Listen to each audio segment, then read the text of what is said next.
welcome to the IPO review. Today we are going to talk about initial public offering of AGS Transact Technologies. Let me first share some details about the company and the IPO. AGS Transact primarily operates in three business segments: payment solutions, banking automation solutions, and other automation solutions as well. It is the second largest company in India in terms of revenue from ATM managed services, and also the largest deployer of POS terminals at petroleum outlets in India. Public issue of the omni-channel payment solution company AGS Transact will remain open for subscription from 19th January till 21st of January 2022. The public offer worth 680 crore rupees is 100% offer for sale, and company management has fixed the issue price band at rupees 166 to 175 per equity share. To talk about the IPO in detail, joining me now is Mr. Ravi B. Goyal, Chairman and Managing Director, AGS Transact Technologies, and Mr. Saurav Lal, Chief Financial Officer, AGS Transact Technologies Limited. Welcome, Mr. Goyal and Saurav.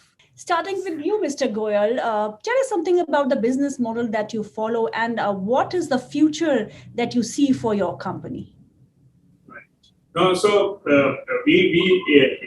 is there in the payment space. We have created one of the largest integrated omni-channel payment platform in the country. We are there in the cash payment business. In cash payment business, our business model has been deployment of ATMs on an outsourcing model where we deploy ATMs on behalf of the banks, either on a transaction model or on a fixed monthly model. And this has been fairly successful and established now for almost 10 years. Now, one of the major component in this business has been the cash management business, where the cash is replenished into the ATMs from the bank vaults or from the bank branches. And we have a 100% wholly owned subsidiary to support this business, and that is called Secure Value, which also is the second largest cash management company. On digital side, we have very strong two very successful platforms called Ongo and Fastlane. On Ongo, we are there on the digital payments with an acquiring solution and an issuance solution. On acquiring side, we deploy point of sale machines which can accept all kinds of digital payments. We have been very active on deployment of these point of sale at oil marketing companies. And on issuance side, we have a prepaid card license from a central bank under our wholly owned subsidiary called India Transact Services Limited, where we are issuing Ongo gift cards, and very soon we would be launching an Ongo NCMC cards. Okay. Sort of, as Mr. Goyal said, lots of verticals that company is operating in. So which is the vertical that you see as a growth driver for the company, and what is the kind of revenue mix that you get from all these verticals? Yeah, so as Mr. Goyal has just covered that ATM outsourcing and cash payment digital are one of the prime focus areas. So that business segment definitely drives a lot of value propositions for us as far as today, and we believe that will continue for tomorrow also. Just to give you a number perspective, this payment solution segment cover approximately over 75% of the revenue. And if we further distribute this revenue to the cash payment solution segment, which covers our ATM outsourcing based business and our cash payment business, this is approximately around 60% of the percentage wise, and 15% of our revenue comes from the digital solutions. But as we continue to grow, both from the cash business, from the ATM outsourcing business, from the digital side, where we are heavily focusing with respect to various proprietary solutions, various integrated solutions which we have targeted. And as we say, we are moving from a space of payment as a service to payment as a convenience. We are building up this Ongo app. We believe these segments will continue to grow further. Mr. Goyal, post-COVID, I mean, we are still facing COVID crisis, we all know. How has the business changed for the company? I mean, there's more of digitalization. Has that altered the business model for the company? So this has been for last almost 2 years have been very tough for everybody.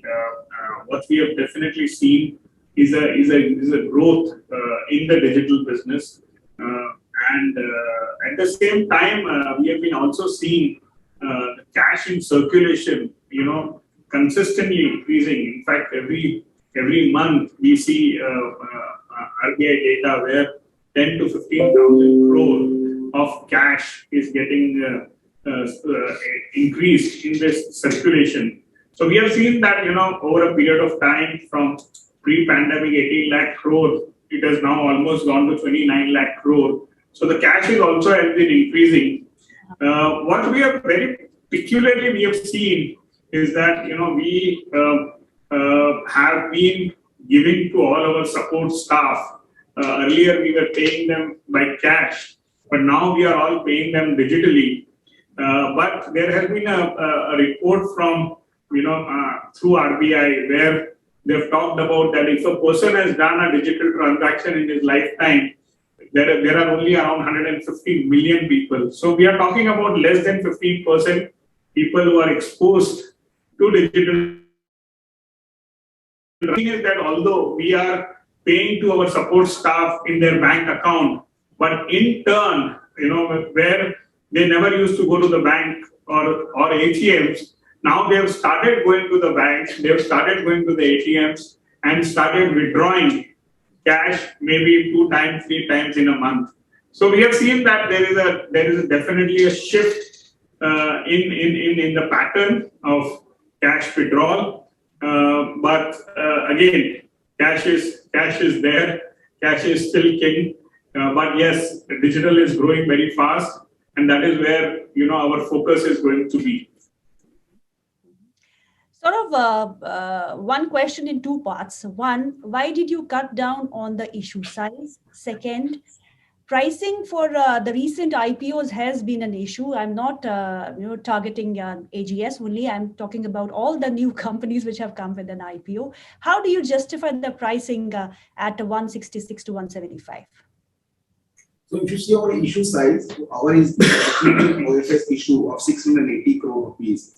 If you see the objective of the offer, even though it's a complete OFS issue, what we are saying is that out of the 680 crore rupees, which selling shareholder, one of the largest selling shareholders, Mr. Goel here itself, is giving that 650 crore back to the company. There is already an agreement between the company and Mr. Goel, where he's buying the CCPS from the company. The escrow arrangement and escrow account has already been disclosed in the offer document. Those arrangements have already been active. And out of the 680 crore rupees, 650 crore rupees is coming back to the company straight away. And this 650 crore rupees is going to get utilized for repayment of debt, which will bring the debt of the company substantially reduced. Right now, we are at somewhere around 1100 crore rupees of our debt, and it will come down to approximately 500 crore rupees or slightly less than that after the repayment, which will definitely have a substantial saving on the finance cost of the company over time, and will add a lot of value to the existing shareholder and the future shareholder. Now, from the pricing perspective, I think that's a question we have to go with the advice of the PRLMs and how we see the prospective investor looks at the company, and that is how we perceive that the valuation is governed by, I would say, the market scenario, market sentiment, and the investor interest community. Mr. Goel, you have operations in Sri Lanka, Singapore, Philippines, Indonesia, Cambodia. So what is the kind of business that you get from all these countries, and any new markets that you've identified for expansion? So as I mentioned, that we have created a fantastic platform on an ATM outsourcing and on the digital point of sale platform. And we saw a great opportunity in these Southeast Asian countries. So through our wholly owned subsidiary called Global Transact, which is a Singapore-based company, we have 5 subsidiaries, and in Sri Lanka we are one of the largest ATM outsourcing deployer, where we have a contract from People's Bank, and where we have rolled out more than 200 what we call it as a digital branches in the country, and has been very, very successful model. In Indonesia, we have been working with one of the largest private sector bank called BCA Bank for deployment of point of sales solutions. In Philippines, we tied up with RCBC, again one of the top private sector banks, and we are working in Cambodia and Singapore to tie up with one of the very prominent banks. So this has been quite successful. In fact, very recently we won a contract with the BP AKR. It's a British Petroleum joint venture in Indonesia, where we have got the complete order for rollout of their complete automation and the payment platform in the country. So slowly we are increasing our base, and right now the focus is to concentrate only on these countries, and maybe later on we look at any other new countries or any other new opportunities. Sort of the mix that you have in the domestic and the international operations as far as the revenues are concerned? So from a revenue perspective, as you said, we are expanding in these territories, and definitely the larger portion of the revenues comes from the Indian market. Around 95% of the revenue comes from the Indian market right now. And do you see it shifting going forward? I would say the payment pie, if you see, is expanding in all across the globe. So in India also, we see a huge proportion of the payment segment is expanding. The segment in which we operate, with the cash segment, digital segment, I think the full scope is expanding. And as we said, we have a plan to expand our business opportunities and business, I would say, solutions to specifically to these countries. We believe that there is a growth opportunity existing in those countries as well. So over a period of time, I think with respect to the solution, the software, the tie-ups that we believe, and we have the expertise that we have generated and delivered in India, I think will definitely help us to encash on those territories also. Let's talk about a bit of financials for the company. Net profit FY21 was 54.79 crores, which was down from the previous year. The revenues were also slightly down in FY21 from FY20. For the period ended August 31st, 2021, the company reported a loss of around 18 crores with a revenue of 760.30 crores. Tell me, what is that is missing? I mean, in terms of why is the profitability falling, and why are the losses on the books for the company? So if you see our financial performance for last 3 years, maybe the data before the 3 years, the company has always been a very strong deliverer, has delivered a very strong financial results. Our profitability, how we actually made measures, or how the industry also similar kind of measures, that how the EBITDA performance of the company or other performance metrics of the company. So from the last 3 years number, which is available in the offer document and including this last 5 months period, the company has shown a robust performance with respect to the delivery of the operational metrics, or I would say key financial parameters on which we value our businesses also. If you see our EBITDA for last 5 months also, it has been strong, been very strong with respect to, even though as unfortunately full country is going through that pandemic times, and our revenues are slightly linked to the cash transaction fee based revenues, their cash payments. But at the same time, we have seen a good growth in our digital strategy, where a lot of cashless payments and other payments and digital payments have grown. Fueling happens to be our anchor app, which has grown significantly last 2 years. We got contract from all our marketing companies. So from a last 3 years perspective, I would say FY21, the slight decrease in the profitability is largely because of the introduction transaction. But again, having said that, the EBITDA margin of the company has been very strong. The cash flow of the companies are very strong. And last 5 months, it could be only because of the additional borrowing cost which company has taken because of the NCD which we raised has resulted into loss. But as we said, the proceeds of the IPOs are coming back to the company. It will immediately use to deleverage those debts which company has taken, and will bring a lot of saving from the finance cost and everything, and which will bring in turn profitability to the company back. So do we see FY22 ending in profits? It will be difficult for me to make any forward-looking statement on that part. Yes. Okay. Mr. Goyal, tell us something about the POS terminals at petroleum outlets in India. How many outlets are you currently dealing with, and what is the number that you are foreseeing?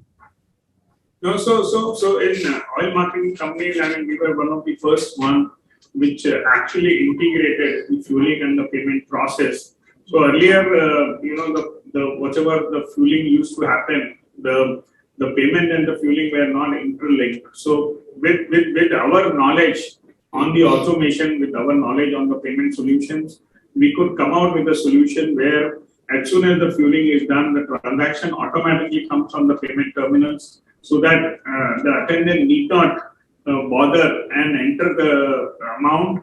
The amount which comes on the payment terminal can be settled by a consumer either by paying cash and take the receipt invoice from the payment terminal itself, or settle it digitally and avail what we have as a digital incentive of 0.75%. And this solution was quite unique. We were the pioneer in doing this. There were a lot of RFPs which came out by oil companies. We have got the contracts from all the 3 oil companies. We have rolled out on approximately 16,000 of the retail outlets so far, and we are rolling out on more and more. This is sort of last question for you. I mean, are you nervous as the markets are very volatile and your competition is already out listed there?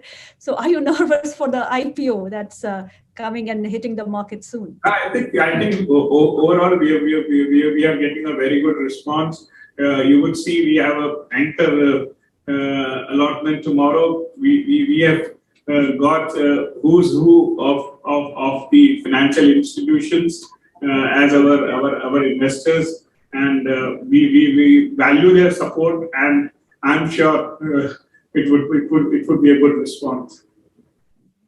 Thank you, Mr. Goel. Thank you, Saurav, for your time. It was a pleasure speaking with you guys, and wish you all the best for your IPO. Thank you so much. Thank you. Bye. Take care. Bye. Investments in securities market are subject to market risks. Read all related documents carefully before investing. Subscribe to our YouTube channel and click on the bell icon to never miss an update from ICICI Direct.